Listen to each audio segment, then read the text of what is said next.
जी हाँ मेरे दोस्तों, मैं आप सभी को एक हिस्टोरिकल स्टोरी बताने वाला हूँ जो कि भारत के हिस्ट्री में उल्लेखित मिला है। मेरे दोस्तों, इससे पहले चैनल को सब्सक्राइब करो और वीडियो में लास्ट तक बने रहना।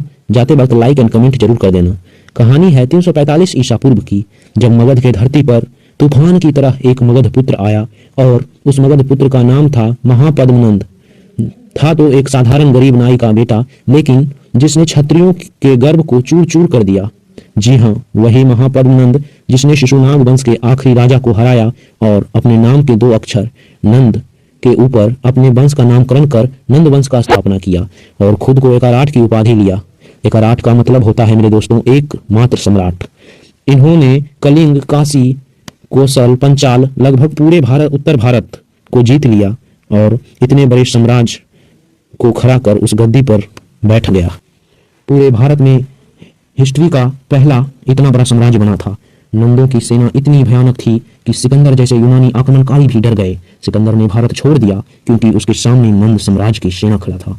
लेकिन इतिहास में हम लोग हमेशा से देखते आ रहे हैं कि जो जितनी आसानी से चीजें बन जाती है वो उतनी ही आसानी से खत्म भी हो जाती है। कुछ समय बाद एक दिन नंद वंश की पूरी सत्ता का विभाजन 9 भागों में हो गया, जिसे नव वंश के नाम से जाना जाने लगा। इस वंश का आखिरी राजा था धनानंद। अपार धन, अपार दौलत, सोना चांदी, लेकिन दिल में घमंड और प्रजा के प्रति जुल्म। एक दिन दरबार में ब्राह्मण आया था, नाम था चाणक्य। धनानंद ने उसका अपमान किया, उस ब्राह्मण को चप्पल मारने की कोशिश भी की। तभी से उस ब्राह्मण चाणक्य ने कसम ली कि इस वंश का सर्वनाश कर दूंगा। इसी आक्रोश में बदला लेने के लिए चाणक्य ने युवा को अपना हथियार चुना। वह युवा था चंद्रगुप्त, जिसे चाणक्य ने अपनी बुद्धि से सैन्य शक्ति, रणनीति, बहादुरी की शिक्षा सिखाया और एक अच्छा भौकाल योद्धा बनाया। फिर वह चाणक्य की कहने पर उसकी आज्ञा का पालन करते हुए नंद वंश पर आक्रमण किया और बड़ी विशाल सेना को हराकर जीत हासिल किया।